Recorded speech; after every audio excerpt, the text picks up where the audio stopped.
So our speaker is Eileen Reevy. She is a political and nonprofit consultant based in Portland, Oregon. Eileen began her career in nonprofit management and previously worked as a director of community for the U.S. Green Building Council. In 2016, she moved to the West Coast and after graduate school, put her nonprofit organizing skills to work in the world of political organizing.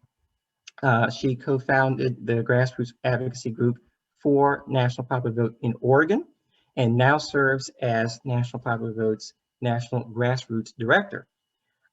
She has a BS in Environmental Science and Public Policy from York College of Pennsylvania and an MSL in Environmental, Natural Resources and Energy Law from Lewis and Clark Law School. And she has visited 10 states on behalf of National Popular Vote, and we are thrilled to have her virtually visiting North Carolina today. So without any further ado, I will hand over the presentation to you, Eileen. Great, thank you very much, Tyler.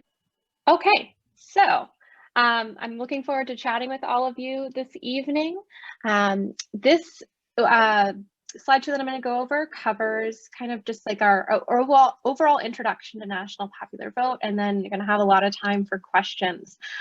So please do know that, we'll have a lot of time for that at the end.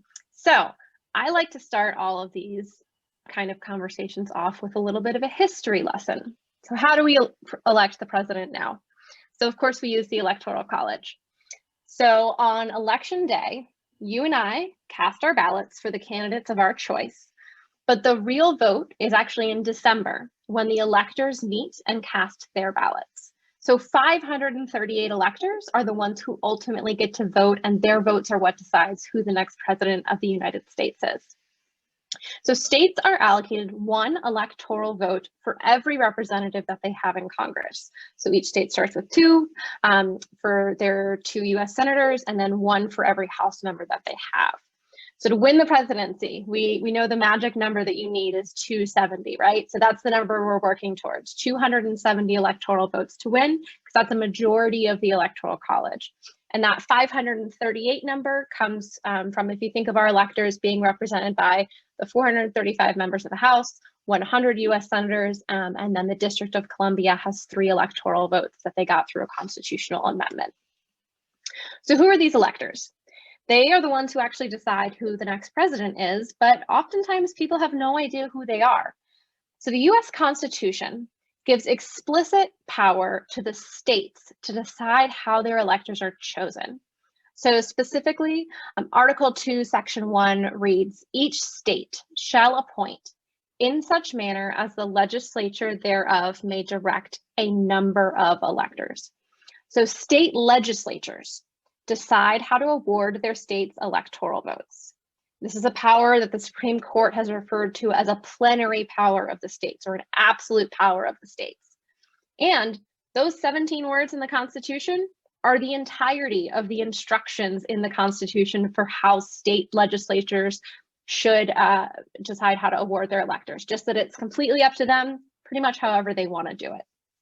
So currently, 48 of our states and the District of Columbia choose their electors based on whoever received the most votes within that state on election day.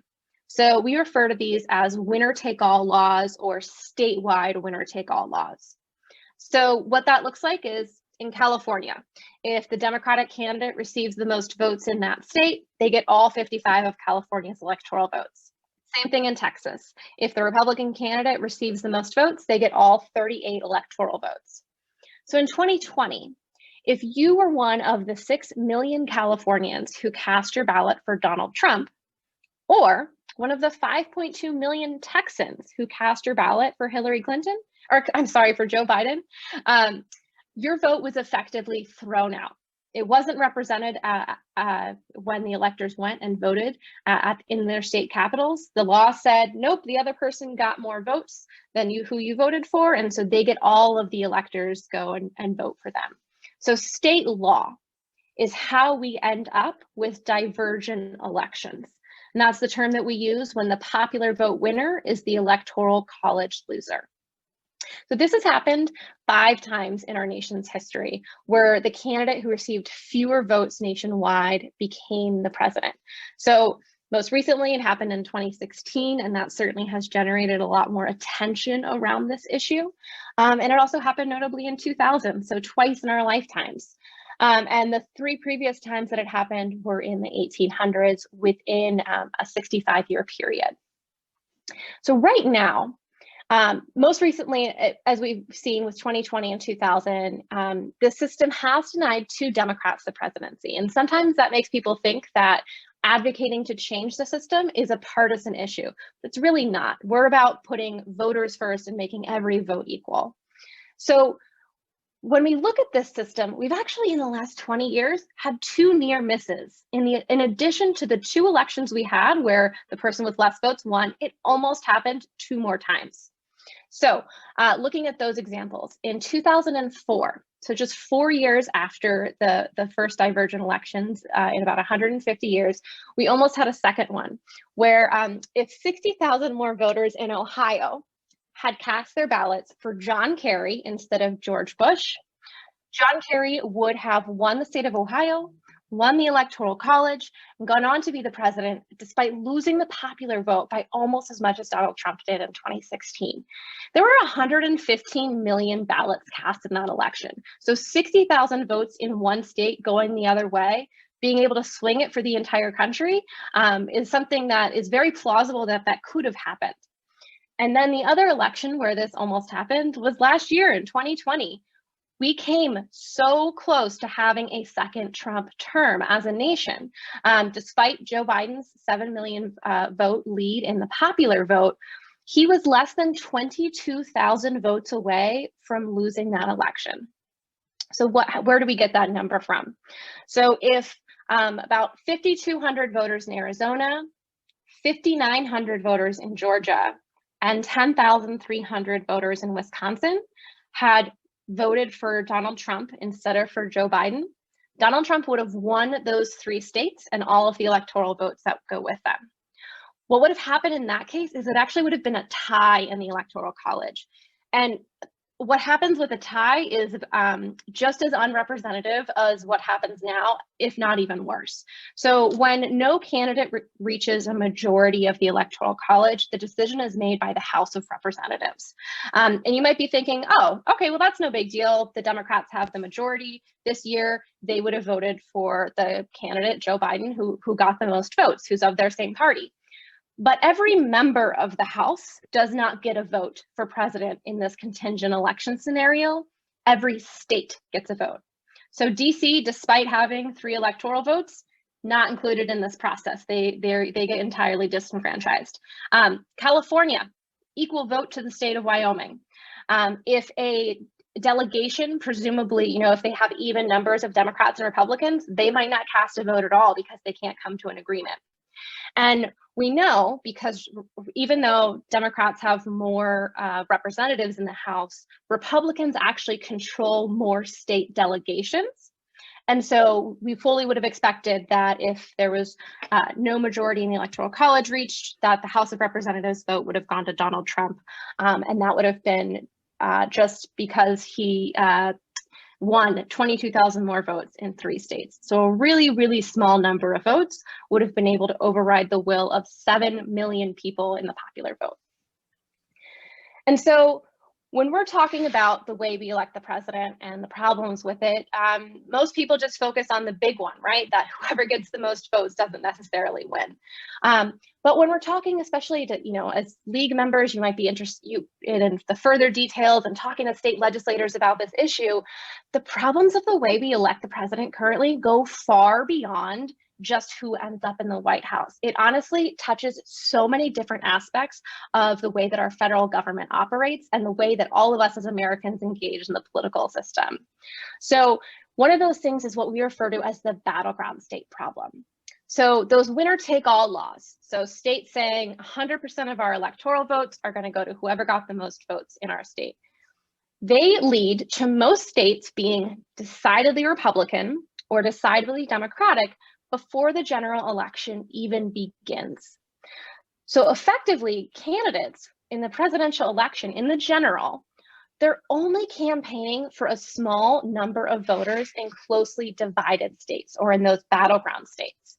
So the entire general election happens in a dozen or less states. And those are the states that truly get to decide who the next American president is.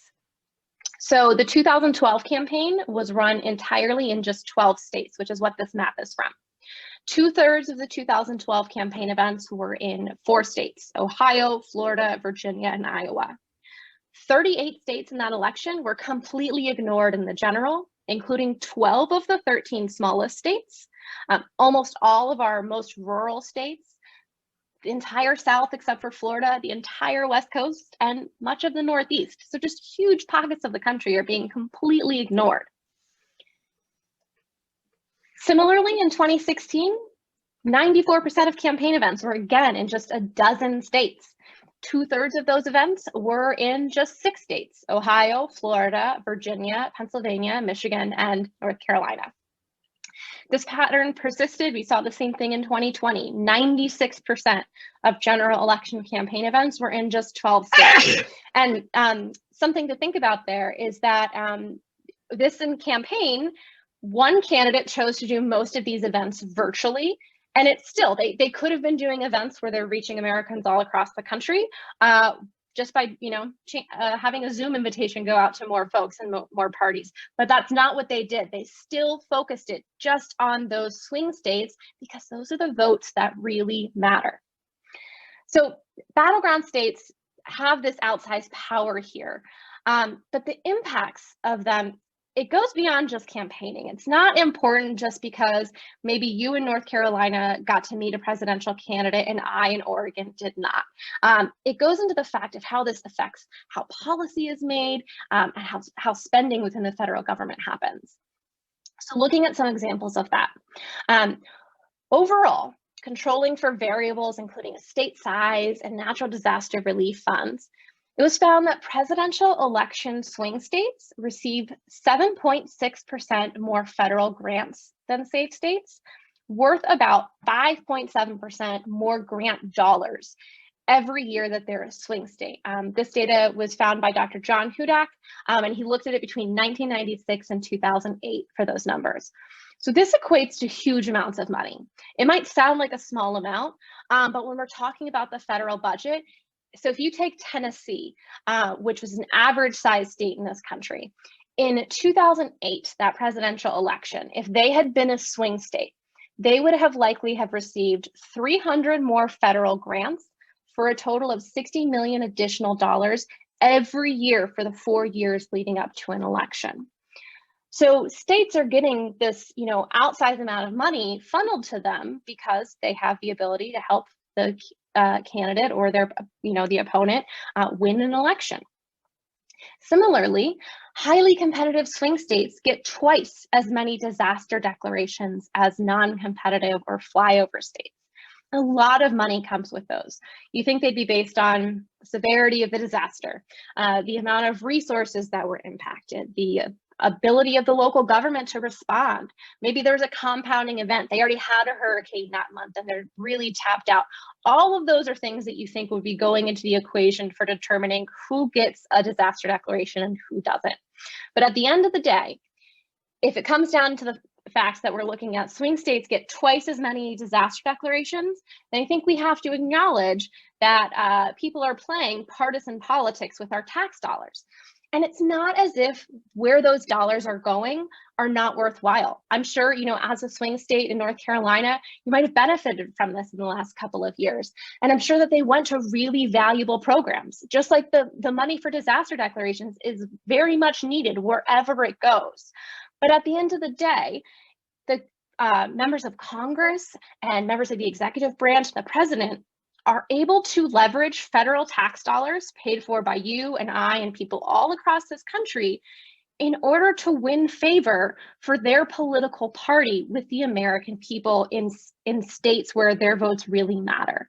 And I think we can all agree that that's not what we think that our government should be doing, is using tax dollars to help them or their political party win the next presidential campaign.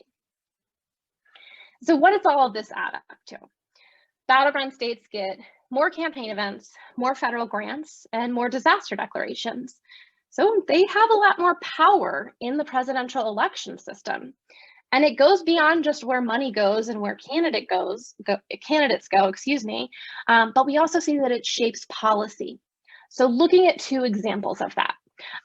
No Child Left Behind was proposed by a Republican candidate for president and was the largest federal action taken into public education in the history of our country. The federal government getting involved in something traditionally run by states isn't really what you expect from a Republican candidate for president to propose, right? But this policy was specifically geared towards winning over education-minded voters, that critical suburban mom in the swing state of Ohio. And in fact, this bill, after George Bush won the presidency, in part because of his victory in Ohio and of course in Florida, the bill was eventually signed into law in the Cincinnati suburbs. And in the years while it was in effect, swing states were twice as likely to get exemptions as flyover states from the No Child Left Behind Act. And candidates and presidents on both sides of the aisle do this. When the Obama administration was running for re-election, they had a federal tax credit program to promote clean energy.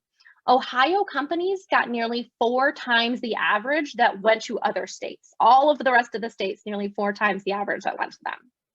So states that happen to be closely divided during an election year benefit from being a swing state, absolutely. And you might be thinking, okay, Eileen, but we're in North Carolina, we're relevant right now. Why should we care about this issue? The thing to remember is that these states can and do change from election to election. And we even see states move pretty rapidly from being a safe red state to a battleground state to a safe blue state, like Nevada has done. Similarly in Virginia, very similar pattern where they were a safe red state, battleground state, and now, nope, they are into the safe Democratic category before the campaign even begins. No one was campaigning in Virginia this year, and it was a foregone conclusion how their electoral votes were going to go. And so the perks of being a battleground state are fleeting. And the states that were benefiting in previous years were completely ignored this year. And ultimately, we should be looking at what's in the best interest of all Americans. Because while you might say, well, I think I benefit from this now, you might not benefit in 4 years. You might not benefit if you have to move to another state. Maybe you have children that want to go to school out of the state, and they say, well, my vote for president is going to count extremely differently depending on what state I cast that ballot in. That doesn't make sense. And so that brings us to how we should elect the president. Just one person, one vote through the national popular vote. So whoever gets the most votes becomes the president. This is how we elect almost every other office in the country. And we can modernize our presidential elections to make every vote equal for the first time. And every vote being equal would mean that candidates would have to care about the entire country's interest, not just those in swing states. So we'd break that system where candidates advocate for positions that poll well with swing voters, and they're only listening to the concern of a small number of voters in a handful of states. And so the way that we do this is through the National Popular Vote Bill. The National Popular Vote Bill would guarantee the presidency to the candidate who receives the most popular votes in all 50 states and DC. This is a bill that is passed by states to change how they vote in the Electoral College. So it's a reform of the Electoral College. So we replace, for example, North Carolina's existing state law that says all of our electoral votes are going to whoever won the most votes in North Carolina. We replace that with a new state law that says all of our electoral votes are going to go to the winner of the national popular vote.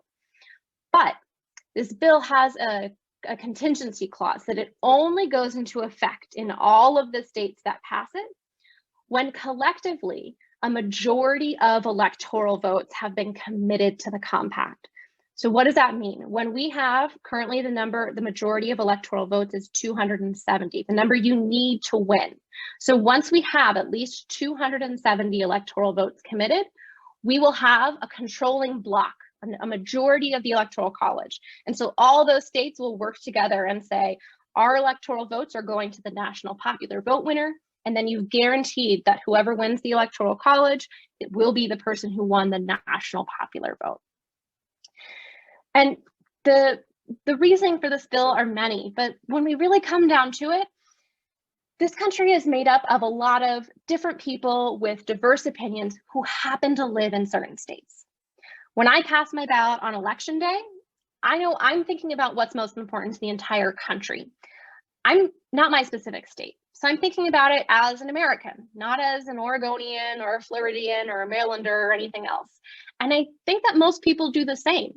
And so the National Popular Vote Bill allows our electoral system, to reflect this reality about America and have the true will of the people decide who sits in the one office that represents all of us. So if this sounds far-fetched, I have good news, is that we are actually over 70% of the way there towards making this happen. So far, this bill has been passed in 15 states and DC with a total of 196 electoral votes. In 2019, most states, not all, but most have their longer legislative sessions in odd numbered years. And that's when a lot of our bills see activity. So in 2019, we had 4 states pass the bill, the most amount of states we'd ever had join in one year. And now in 2021, we have 15 states where the bill is pending, and there's a handful more that we're expecting a bill to be introduced soon. And so here you can see the states that in green are the states that have passed it already. The states that are orange indicate that a state has passed it through at least one legislative chamber before. In North Carolina, that was almost a decade ago when the bill was passed here. And then blue indicates the states where we've gotten a hearing, but haven't necessarily gotten a vote in committee or a vote by the legislature yet. But if we look at these orange states, so where we've made progress in the not too distant past, if we just pass the bill in those 9 states, that would be 88 electoral votes, and we'd have the bill be in effect. So we only need to get it in those states or a similar combination of states for the bill to be in effect by the 2024 election, and so that we have one person, one vote for the first time. Next, I'm going to go over some of the kind of misconceptions that people often have about the way we elect the president now, and kind of preemptively answer some of the questions that I get the most often before opening it up to general questions. So this bill is not a reaction to the 2016 election, and we were in existence as an organization a full decade before Donald Trump was elected. So it's not about him, it's not about any candidate, and it's not even about a left or a right issue. This is an American issue that all voters can and I think should get behind, because it's a reform that really puts voters first to make every vote equal. And you might be thinking, well, no way. The only way to achieve a national popular vote is through a constitutional amendment. And that's just not true. That is what more people are familiar with. That's where people's minds kind of jump, right? They think we've got to abolish the Electoral College to change the system, and that's the only way to do it. But we go back to those 17 words in the Constitution, and we see that determining how electors are chosen is an absolute power of the states. And so by asking state legislatures to award their electoral votes to the national popular vote, there's absolutely nothing in the Constitution that would say we couldn't do that. And we're just utilizing that state power. You know, if you look at the Constitution, they don't explicitly authorize winner take all that 48 states use. They don't explicitly authorize the the congressional district method that Maine and Nebraska use. They just say it's up to the states. And so our bill falls into that same category of it's up to the state legislatures, which is why we go around and lobby state legislators all across the country on this issue. And another question that you might be thinking, especially this is a League of Women Voters group, oftentimes I get, some constitutional experts in this type of crowd.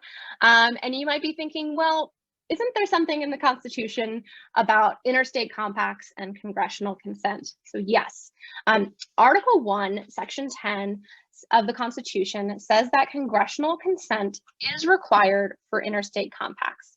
However, the Supreme Court has ruled that consent from Congress is only needed if a compact encroaches upon federal supremacy. So if it's trying to make a bill on something that is arguably a federal power, then Congress has to say, okay, yes, we approve this, or no, we don't. So our bill does not encroach upon federal supremacy. Awarding electors is very clearly a state decision left up to the states in the Constitution. We don't think congressional consent is necessary. Now, if after the bill reaches 270 electoral votes, the Supreme Court decides to overrule 100 years of precedent and say that we do need congressional consent, that's okay.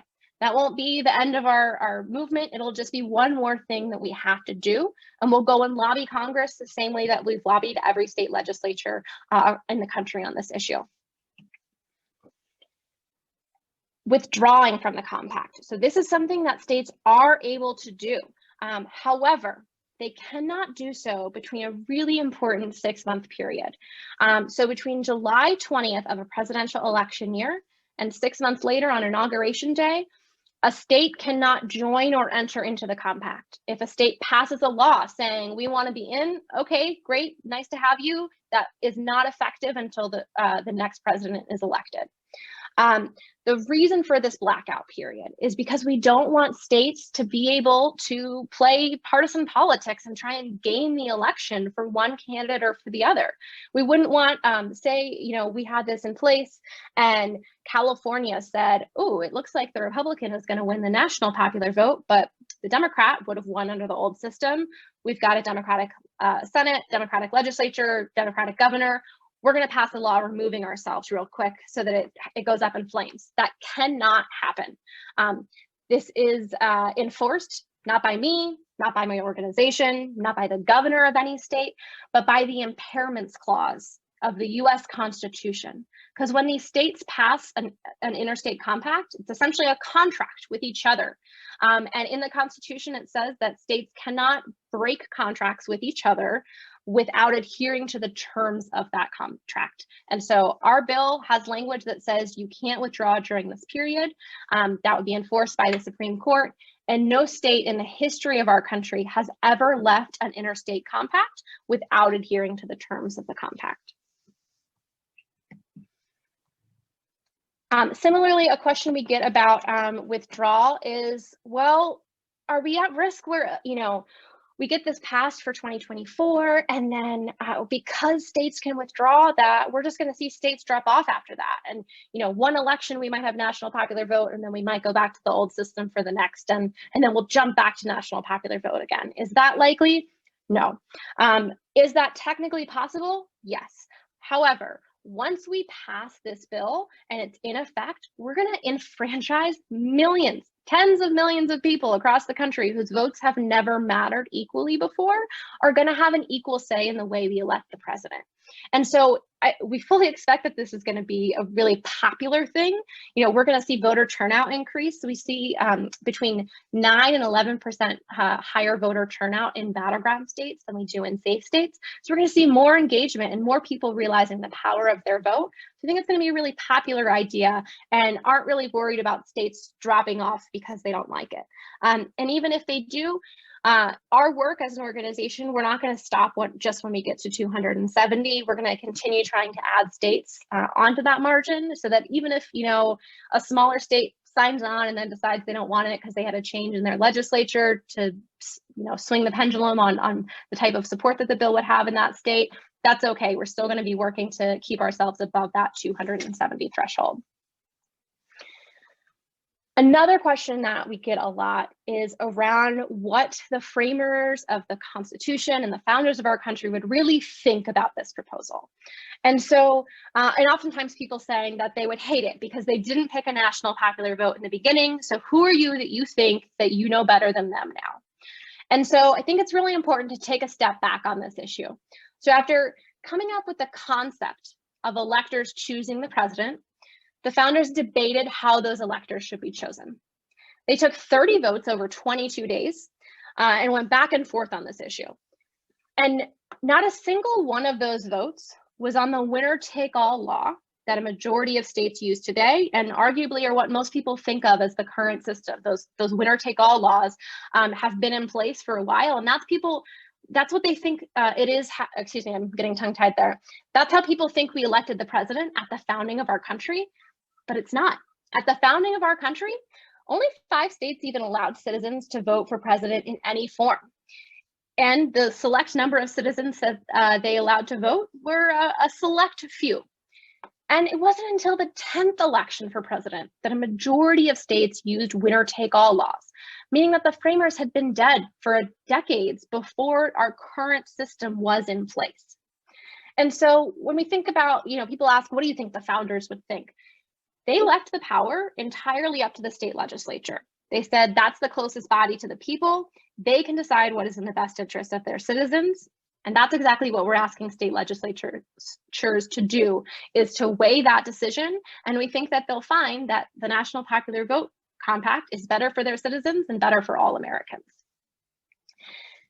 And another one that comes up a lot is around small states and people saying, well, they get an advantage under the current system and they're supposed to. And I don't want to mess with that. But the small states, the 13 states that have 3 or 4 electoral votes, are actually the most disadvantaged and ignored group of states under the current state-by-state winner-take-all method of awarding electors. And the reason for that is because, as we discussed at the beginning, political power and relevancy doesn't come from anything other than being a battleground state in our presidential elections. Almost all of our small states are non-competitive. If you look at the 13 smallest, 6 are decidedly Republican, 6 are decidedly Democratic, 1 is sometimes a swing state, but not always. So they're not ignored because of their low population, they're just ignored because they're safely blue or safely red. And if we look at the number of campaign visits as a metric for how these states are doing, if you look at this little cartoon we have here, between the 2008, 12, and 16 elections, the 8 smallest states, despite having 24 electoral votes, together only received 1 general election campaign event. And over that same period of time, the battleground state of Wisconsin received 40 events, despite having 10 electoral votes. So if those additional electoral votes that those states have relative to their population really gave them an advantage, we'd be hearing, so goes Wyoming, so goes the nation. We'd be hearing about candidates going between Delaware and Hawaii and Alaska, but that's not what happens. They go to the swing states. And also, people often think, well, the Electoral College is supposed to protect the small states. And that also true is just a misconception or folk history, if you will. The tension at the signing of the Constitution, when they really went back and forth on how we should elect the president and other items, this was one of the last things that was decided, was how do we elect the president? And the debate was not between the small states and the big states, it was between the North and the South. And this is how they copied over the horrific 3/5 compromise and said, yeah, that'll work for electing the president too, where they counted people as property, enslaved people, and allowed the people that were enslaving them to count them so that they had a greater vote in the Senate, in the House, and in the way that we elect the president. And so that's really where the history of how we came up with the system comes from. And I think it's time to change that and to right this wrong within the way that we elect the president for the future and for every generation after us. Other misconception that comes up a lot, in relation to, well, small cities will get ignored. The flip of that is that, small states will get ignored. The flip of that being that large cities will control the election. No, New York City and LA, they don't have enough population to decide who the president is for the entire country. In fact, if you add up the population of the 100 largest cities, which going down to number 100 on that list is Spokane, Washington, 208,000 people, not a giant liberal metropolis. That list of 100 largest cities only makes up 19% of the US population. It just so happens that rural America, as defined by the US Census, also makes up 19% of the American population. So when you really look at the numbers and you take off the blinders of how we think about cities and states, you could no more try and win the presidential election with a national popular vote by just talking to the people in rural America any more than you could just talk to people in big cities. You've got to talk to both groups, and really importantly, to the 62% of Americans who live in the suburbs in between those two, where people are evenly divided between Democrats and Republicans. And so we know that when we have a national popular vote, candidates are going to campaign in all 50 states. Every voter in every state will be relevant for the first time. And we don't have to guess about this. We're not just saying, oh yeah, they'll go everywhere. We've looked at the data for where candidates go within swing states, because every vote in Pennsylvania has an equal opportunity to win the electoral votes for a state for that candidate. And when we've done this for all of the swing states for the last 3 presidential elections, if there was any tendency for candidates to overemphasize just going to big metropolitan areas, we'd see it there within the swing states, but we don't. And similarly, another way to think about this is when people are running for governor or US Senate, they don't just go to the 2 or 3 largest cities in the state. They go all over because they realize that they've got to talk to voters all across the state. And it'll be the same thing when we have a national popular vote, that we'll see candidates going all across the country. So the national popular vote bill will guarantee the presidency to the candidate who wins the most votes. And during campaign season, we'd be the United Battleground States of America, because every voter in every state would be relevant for the first time. The ways that you can get involved in North Carolina. So we are expecting Senator Nickel, who's been a champion of our bill many times in the past, to submit a bill shortly here. So I don't have a bill number for you right now, unfortunately, but there will be one relatively soon. But as far as contacting your legislators, a really easy way to do this is at this link here, nationalpopularvote.com/write, where you can email your state legislators and let them know that this is an issue that's important to you. Writing a letter to the editor in your community and saying, I want to see action on this bill. It's time for North Carolina to join this movement along with the rest of the country. You can also get involved. We've got a grassroots group. I actually see one of our regular members on here that we meet on a regular basis and talk about how we can move the bill forward. You can, if you sign up to volunteer, I'll get you linked in with that group in our next meeting. And going out into the community, maybe it's as an organization taking up a position and saying we're definitely in favor of this and want to make this a priority for the next legislative session. Maybe it's partnering on in-person events whenever those can happen again, so that we do more educational outreach across the country. And if you are really sold on this and said, I'm all in, I want to help with this in other states too, you can certainly help us with phone banking when we have campaigns in other states, and reaching out, especially to family and friends in other states, and letting them know about this issue and that this is something that they can take action on. So with that, I will stop there and take any questions. Wonderful. Thank you so much, Eileen. That was great. I have a few questions, and then we'll head into the audience questions. One thing I wanted to ask you, because I know I'm thinking a lot of people will probably be thinking this, is why is this better than just abolishing the Electoral College completely? Yeah, it's a good question, Tyler. So the short answer is that abolishing the Electoral College is not going to happen in the near future. And this is something that can happen by the next election. It's a big lift to amend the Constitution. We've got to get 2/3 of the Senate, 2/3 of the House to agree. And then after they send that out to the states, we've got to get 3/5 of the states to ratify.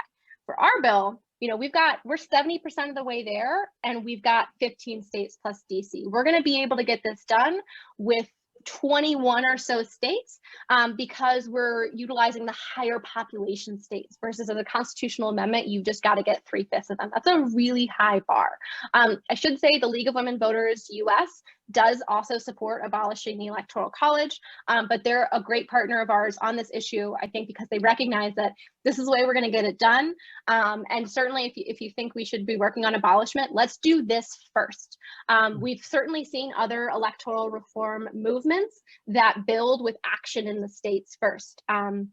Enfranchising people to get the disadvantaged communities to get the right to vote throughout the history of our country has happened first by states. And then we got constitutional amendments acknowledging the right to vote. Then we got constitutional amendments acknowledging, giving women the right to vote after it had already been passed in a number of states. Our organization doesn't focus on that. We're just focused on the compact. But I recognize that a lot of people as activists, might also want to be thinking about abolishment. But this is a way that we can come together with people who also don't support abolishment and move towards a national popular vote right now and fix this right now. And then we can talk about if there are other reforms needed. Okay. And I think it's wonderful that you have 70% of the electoral votes needed. I mean, when I looked it up as we were preparing for this, I thought that I couldn't believe that we were that far along.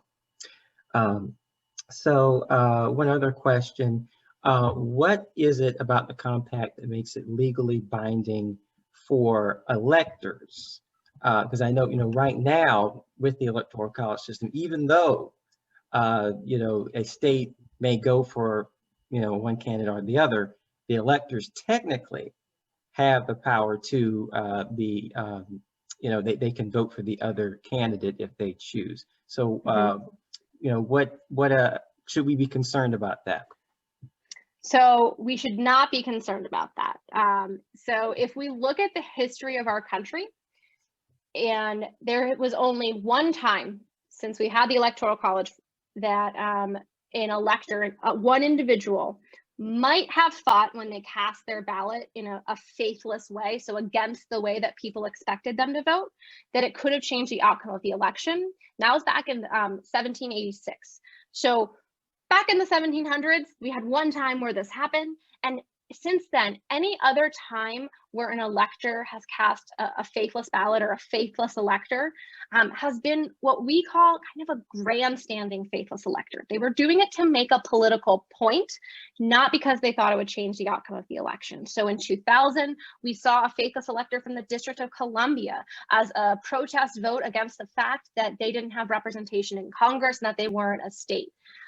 We saw this in 2016 at a record number of 2016, but the people that we saw were actually defecting away for the most part against Hillary Clinton and voting for other candidates and often other Republicans, trying to incentivize other candidates that were pledged to Trump to vote with them and deny Donald Trump the presidency because of the fact that they felt as Democrats that he was unqualified to hold that office.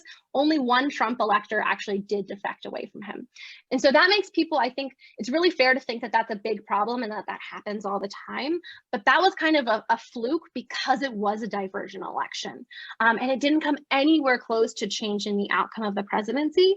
And so our bill doesn't have within it a law binding states, binding those electors to vote a certain way. That is a separate part of state law. 35 states right now do have laws that say, you're appointed to represent the Democratic, Republican, or whatever party, you have to vote for that person, or you might be fined, or we're going to replace your ballot with somebody else who will vote the way it's expected. That's not a part of our bill. But we're just overall not concerned about that. Because when it really comes down to it, when we have this in place, it's good to remember that the electors are from each party. So it's not as if people are having to vote against their conscience. It's people that worked really hard in most cases to elect that person. They're party faithful and party activists who are happy to then go and cast a ballot for their candidate. There's not really a reason to think that they would vote against them unless we had scenarios like we saw in 2016, but that wouldn't happen under a national popular vote. Okay. And I just have one more and then we'll get to the audience questions. So, if the current Electoral College system, as I think some would think that it advantages Republicans, since the last two winners, when they lost the popular vote, were Republicans.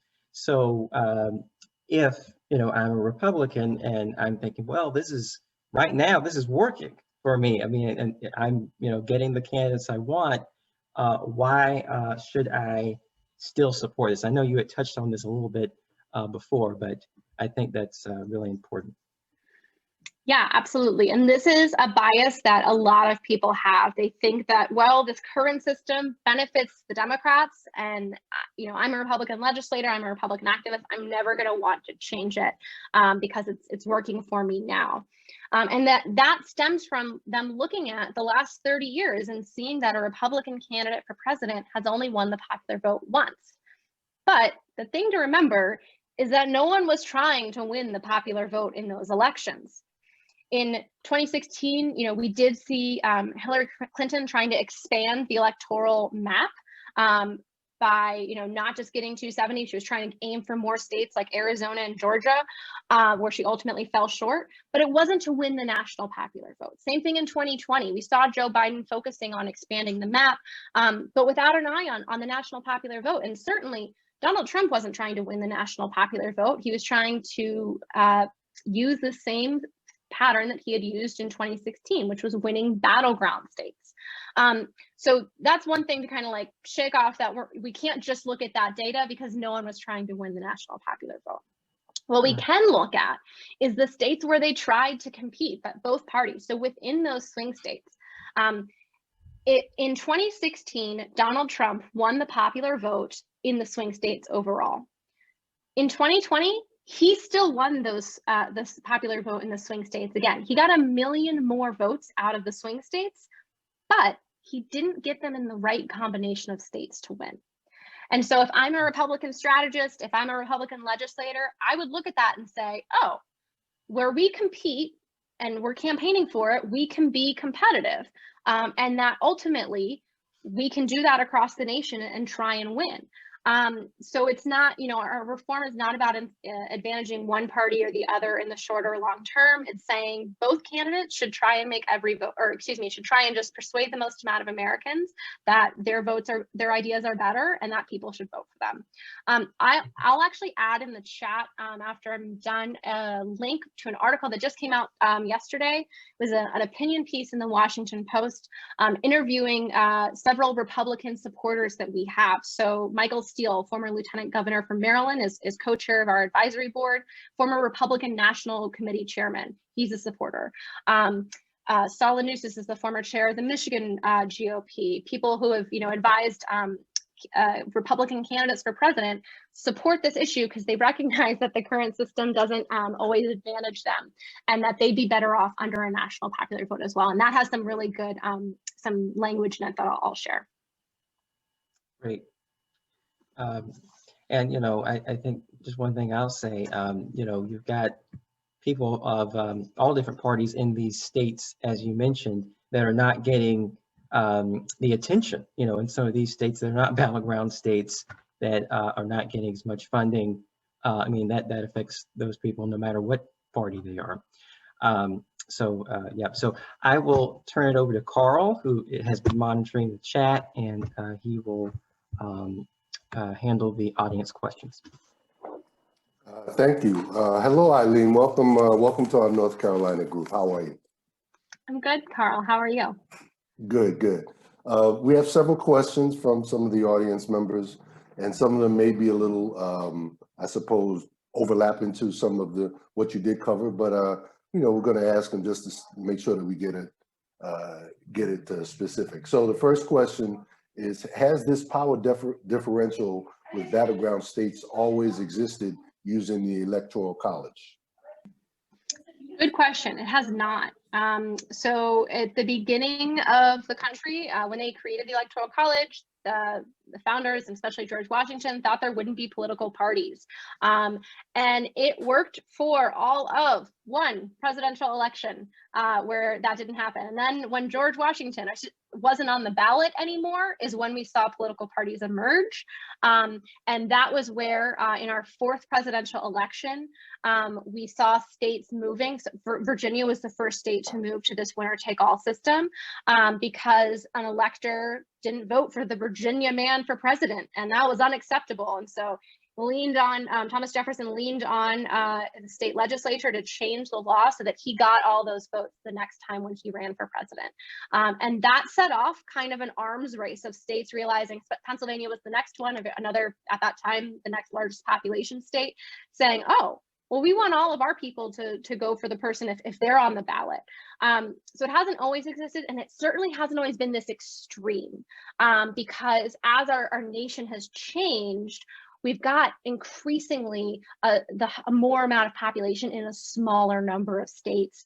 And especially with only doing the census every 10 years, just that disparity between battleground states and state states and just the representation that different states have is getting worse over time. Okay, thank you. Okay, the next question. What has the polling been on national popular vote, and do people prefer it when asked about it? Yeah, so Gallup polling has consistently for about 40 years now, no, actually since 60 years now, since the 1960s, has been doing polling on abolishing the Electoral College. So it's not, obviously it's not our exact proposal, but it's that larger concept of national popular vote.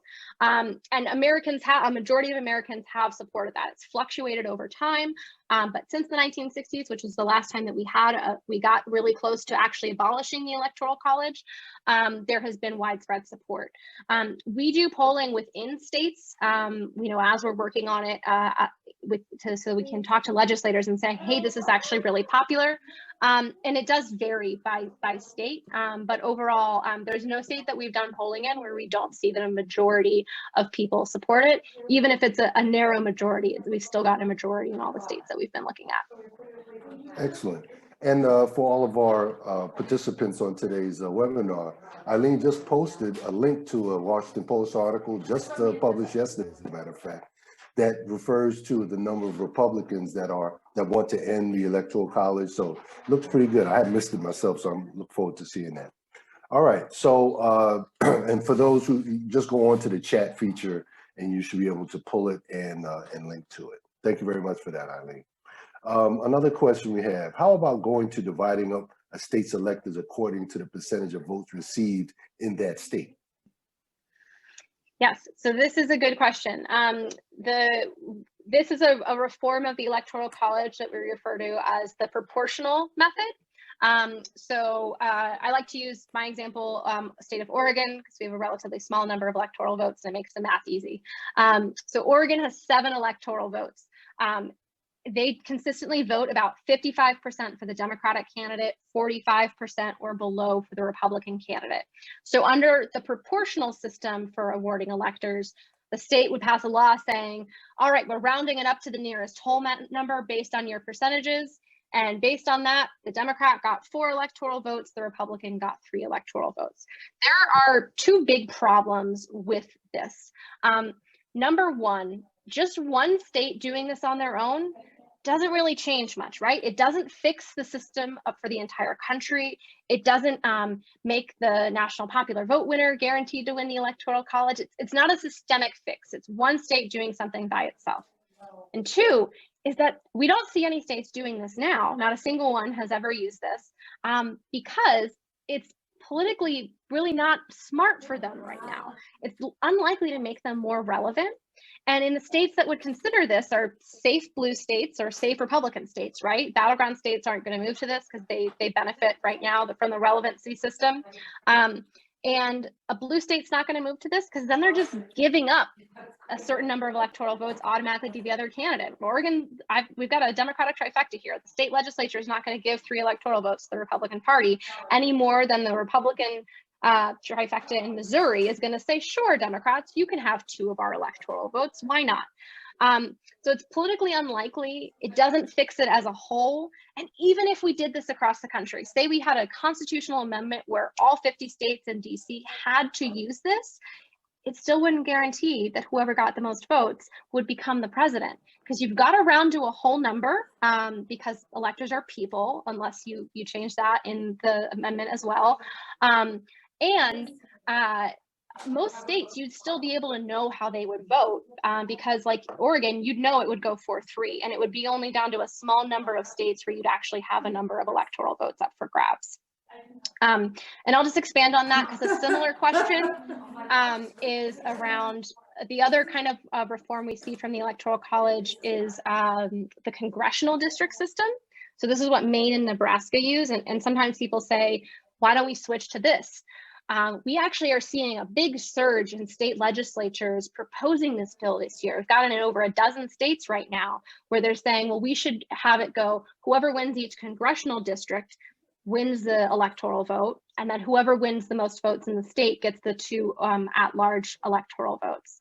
And so a lot of the same reasons for why that's not a good thing apply. Not a systemic fix, doesn't make every vote equal, doesn't change campaigning, doesn't fix the system as a whole. But it's also a little bit worse because there's nothing that you could do to incentivize gerrymandering of congressional districts even more than they already are, than to put an electoral district at play. So that's something that's just really, honestly, is usually proposed for pretty partisan reasons and is not a good fix for voters. Got it. Okay. Here's another question. Is there a strategy for us to follow to work towards the national popular vote here in North Carolina that you would suggest? Yeah, absolutely.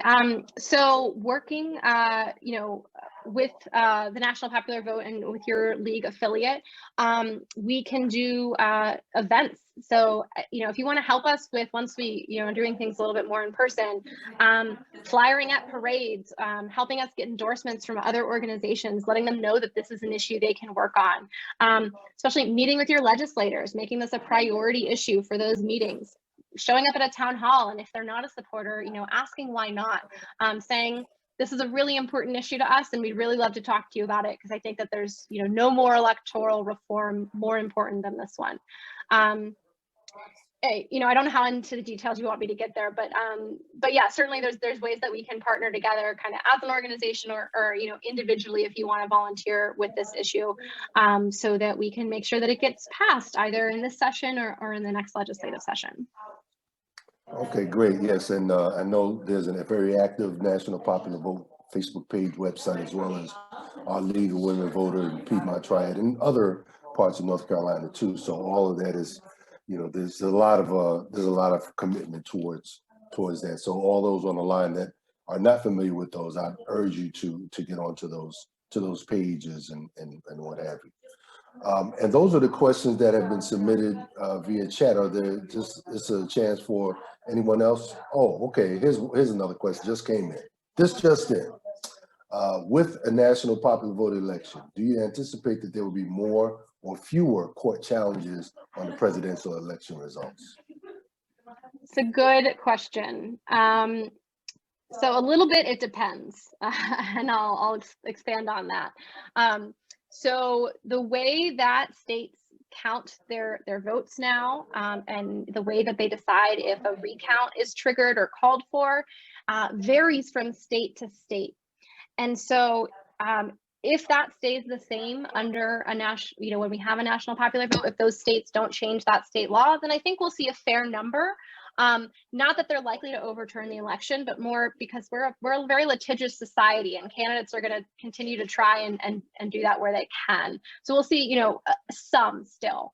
However, what we have proposed as national popular vote is that after our bill is in effect, and we know that, okay, it's January, this is how our election is going to be run in the fall, that's the perfect time for Congress to consider if a federal recount law is needed that would standardize the process across the country, and so to make it so that it would just have a better system so that the recount is essentially the same in every state.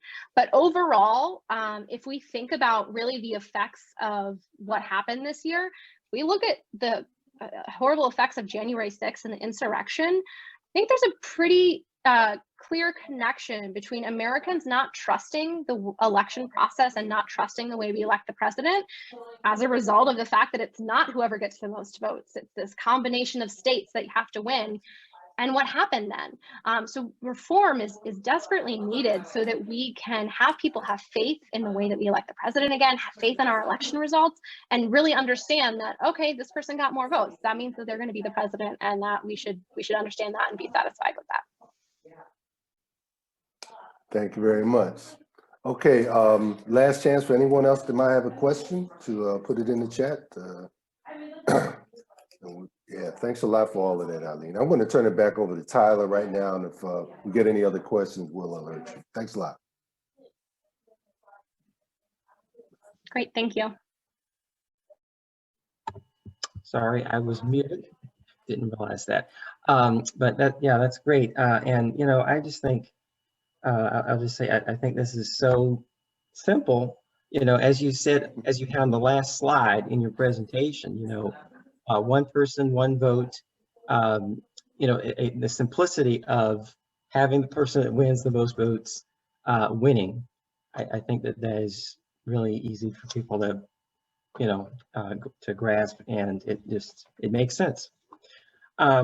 So I want to thank you, Eileen, so much for joining us. I thought this was really informative, definitely for me. I hope for everyone who was watching along with us. I do want to just let everyone know, if you're not familiar, this is a presentation from the League of Women Voters at the Piedmont Triad, and this is the Fair Elections Roundtable that is hosting. So we have regular meetings on the second Wednesday of the month at 5:30, and we focus on these sorts of issues.